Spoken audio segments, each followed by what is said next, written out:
हे काय आहे जे रात्रीच्या अंधारात आकाशात उडतंय? तर नमस्कार मेरे प्यारे फॉलोअर्स, मी Prajakta. Welcome to my mini vlog. मी माझ्या बहिणीच्या घरी आली आहे नाशिकला आणि मी इथूनच कल्याणला जाणार आहे. ते दोघं जण सकाळी-सकाळी नवरा-बायको मस्त जॉबला गेले. माझी बहीण आणि माझ्या बहिणीचे मिस्टर हे दोघंही वयाने माझ्यापेक्षा लहान आहे. म्हणून मी माझ्या बहिणीच्या मिस्टरांना जिजू नाही तर शुभम म्हणते. त्यांचं नाव शुभम आहे आणि हे त्यांनाही आवडतं. मी त्यांना शुभम म्हणते, भावासारखं म्हणते. आणि मी बाल्कनीमध्ये असा टाईमपास करत होते. त्यावेळेस माझं अचानक एका झाडाकडे लक्ष गेलं, की त्या झाडाला खूप सारे फ्रुट्स लागले. पण ते फ्रुट्स कुठलं आहे हे काही समजत नाही. मला तर वाटतं, की ते लिंबू असावेत, पण माहीत नाही कुठले फ्रुट्स आहे. त्यानंतर दुपारी मग मी माझं जेवण केलं. जेवण केलं, थोडा वेळ झोपले आणि फायनली संध्याकाळी माझी बहीण घरी आली. घरी येताना मस्त ती दाबेली घेऊन आली. तिच्या ऑफिसच्या बाजूलाच छान फेमस अशी दाबेली भेटते. तिथूनच ती आम्हाला दोघींना दाबेली घेऊन आली. त्यानंतर आम्ही दोघी मस्त बाल्कनीमध्ये बसलो, दाबेली एन्जॉय केली, थोड्याशा गप्पा-टप्पा मारल्या. खूप कमी वेळ मिळतो असा दोघी बहिणींना बसायला, एकत्र गप्पा मारायला. छानपैकी आम्ही दोघींनी टाईम स्पेंड केला, छान गप्पा मारल्या. त्यानंतर स्वयंपाकाला लागलो.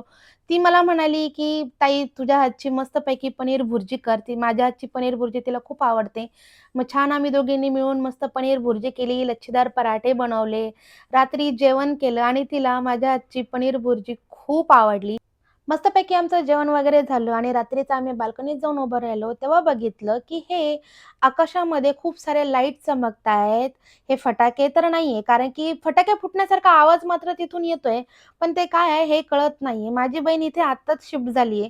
तुम्ही जर माझे आधीचे ब्लॉग बघितले असेल, त्यावेळेस माझी बहीण म्हसरूळमध्ये राहत होती.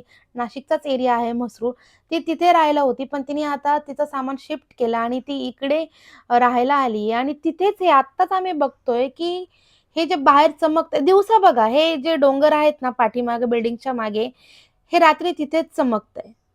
तिथे काही कॅम्प आहे, की तिथे कसली प्रॅक्टिस होते, की तिथे काहीतरी सोडतायत असं लाईटासारखं. एक्झॅक्टली काय आहे हे काही कळतच नाहीये. लाईफमध्ये फर्स्ट टाईम असं काहीतरी युनिक बघितलंय, जे बघायला खूप सुंदर दिसतंय आणि बघताना जरा भीती वाटते, की हे काय असू शकतं. पण ठीक आहे, असो. उद्या सकाळी लवकर उठायचंय, 8ची माझी ट्रेन आहे, म्हणून हे बघत बसण्यात मला वेळ घालवायचा नाहीये. तर मी चालली आहे झोपायला. तर भेटूया उद्या नाशिक टू कल्याणच्या ट्रॅव्हलिंग ब्लॉगमध्ये. Thank so much. Take care and bye bye.